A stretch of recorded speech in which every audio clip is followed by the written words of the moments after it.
Good morning friends, welcome to another blog. আর আজকে হলো লাস্ট দিন, আর আমরা সকাল সকাল উঠে গেছি।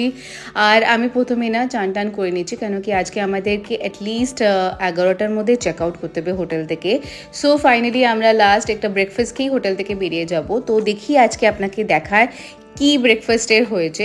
আই রিয়েলি এনজয় এই হোটেলের ব্রেকফাস্ট, কেন কি ইটস টেস্টি, ইটস সিম্পল, হিজিবিজি অনেক কিছু নেই।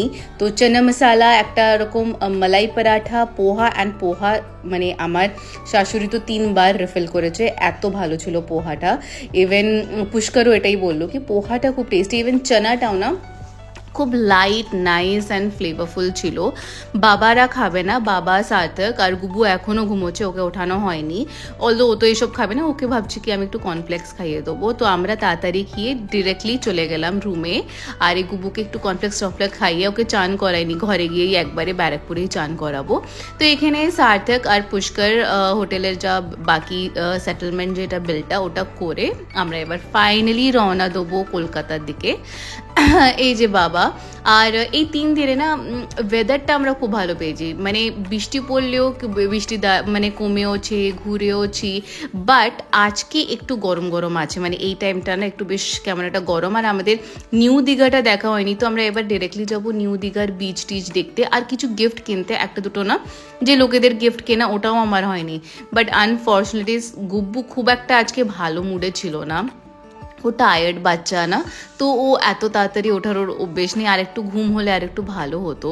তো এইটা পুরো এই এরিয়াটা না ক্রস করে নিউ দীঘাতে যাবো। তো মধ্যেখানে গুবু বললো না আমি আইসক্রিম খাবো, ব্রেকফাস্টও যে কর্নফ্লেক্সও খুব একটা খাইনি, তো খিদে পেয়ে গেছে। তো আমাদের গ্রুপে 2টো বাচ্চা আছে, একটা হলো গুবু আর আরেকটা হলো পুচি। তো গুবু তো খাবেই আইসক্রিম, আর যেটা যেটা গুবু খাবে ওটা পুচিও খাবে, কেন কি ওর বললাম তো আমাদের গ্রুপে 2টো বাচ্চা আছে। এই যে আরেকজন।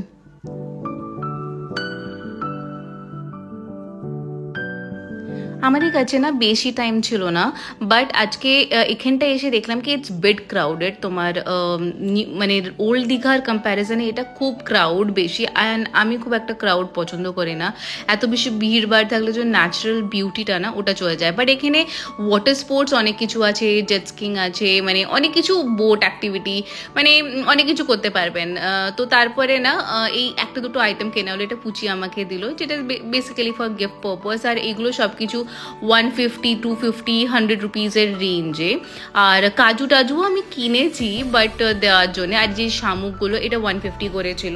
So it's a nice gift, মানে ছোটো মোটো দেওয়ার জন্য। আর দীঘাতে অ্যাজ সাচ খুব ভালো গিফটের মতো মানে যে দেবেন বলে পাবেন। আর আরেকটা আমি ব্যাগ কিনেছি, ওটা না ডিকিতে রেখেছি, তো সেই জন্য আর আমি দেখাতে পারছি না, ওটা আমি বনানি আন্টির জন্য কিনেছি। সো এবার ফাইনালি আমরা কলকাতা দিকে রওনা দিলাম। তো একদিকে না আমার মানে খুব দুঃখ লাগে কি আচ্ছা ট্যুরটা শেষ হয়ে গেল, আর সবাই আমরা বলছি কি 2 দিন খুব কম, আরেকটা দিন হলে বেটার হতো।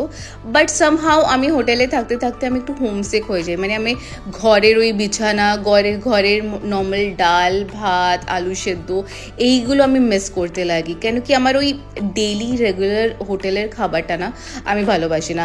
বাট যেতে যেতে প্রথম দিকে যেমন ওয়েদারটা খুব গরম ছিল, আস্তে আস্তে ওয়েদারটা খুব ভালো হয়ে গেল। মানে মনে হচ্ছিল কি আলাদা আলাদা জায়গায় স্পটে দাঁড়িয়ে কিছু ফটোস তুলি, ভিডিও, আর নর্মাল একটু ওয়াক করি। আর এইসব জায়গা না, কেন কি এটা আরবান এরিয়া থেকে, বেসিক্যালি এটা আমি বলবো একটু গ্রাম। দীঘাটা হলো বেসিক একটা ছোট একটা মানে গ্রামও ঠিক নয়, but not like a normal urban area. তো আমরা এটাই ভাবছিলাম কি না এখানে একটা ফার্ম হাউস হওয়া উচিত আমাদের, একটা মিলে একটা এই সাইডে ফার্ম হাউস, পাশে বিচ আছে, তো গোয়া না সেই দীঘাই সাই। তো মধ্যেখানে আমরা একটু হল্ট করলাম, এখানে একটু আমাদের যে ড্রাইভার পুষ্কর ওকে একটু চাটা খাওয়াতে হবে, নাহলে আগে বাড়া যাবে না। বাট নেমে না আমাদের বেশ রিফ্রেশ লাগছিল, বেশ মনে হচ্ছিল কি আর একটু এখানটা টাইম স্পেন্ড করি। অলদো ডাব পট্টিও আছে আগে, পর চা খেয়ে নিলে আর ডাব তো আর খাওয়া যাবে না, মানে আমার পার্সোনালি মনে হয় কি অ্যাসিডিটি হয়ে যাবে। তো এখান থেকে তো আমরা ডাইরেক্ট চলে যাব লাঞ্চের জন্যে। তো ওটা আমরা একটা কনফিউজ ছিলাম কি লাঞ্চটা কোথায় করব, আমিনিয়াতে করব না শেরে পাঞ্জাবে করব। তো ওটাই এখনও ডিসাইড হয়নি। সো আস্তে আস্তে আমরা যেতে যেতে ভাবছি কি ডিসাইড করব। আর বাবা, শাশুড়ি আর দীপক দাদা ওরা অন্য গাড়িতে আছে, ওরা বলছে ওরা ফোন করেছিল ডাবপট্টি পৌঁছে গেছে। তো ফাইনালি আমরা আমিনিয়াতে আসলাম। তো আমিনিয়াতে এসে এর বাইরের লুকটা তো খুবই ভালো ছিল, ডেকোরেশনটা ইজ ভেরি নাইস, বাট ওখানে খুব লাইন ছিল, খুব ভিড়। অ্যাকচুয়ালি যে এই হাইওয়েজে না যে কোনো রেস্টুরেন্ট, ধাবা মানে যেমনই হলো এগুলো চলে খুব ভালো। এর পুরো ট্যুরিস্ট স্পট না, সব ট্যুরিস্টরা আসে যায়, আর খচাখচ ভিড়, মানে আমরা অলমোস্ট 45 মিনিটস বাইরে ওয়েট করেছি, তারপরে আমরা সিট পেলাম। আর আমরা খুব আগে থেকেই আমাদের মেনু ফিক্স ছিল বিরিয়ানি, তো আমরা নেবই, আর সাথ মে cheese naan, but unfortunately cheese নানটা ছিল না। তো বিরিয়ানি, ফিশ, ভেটকি মাছ অনেক কিছু অর্ডার করা হয়েছিল, আর খুব খিদে পেয়ে গেছিলো। তো খুব মানে খিদেতে তো সব ভালোই লাগে।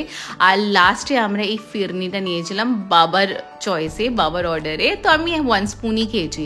সো একদম পেটটা মানে কি গলা অবধি ভরে যাওয়া। আর এবার আবার আমরা চলে গেলাম আলাদা আলাদা গাড়িতে শিফট হয়ে। এখনও আমরা পুচি পুষ্করের গাড়িতেই আছি।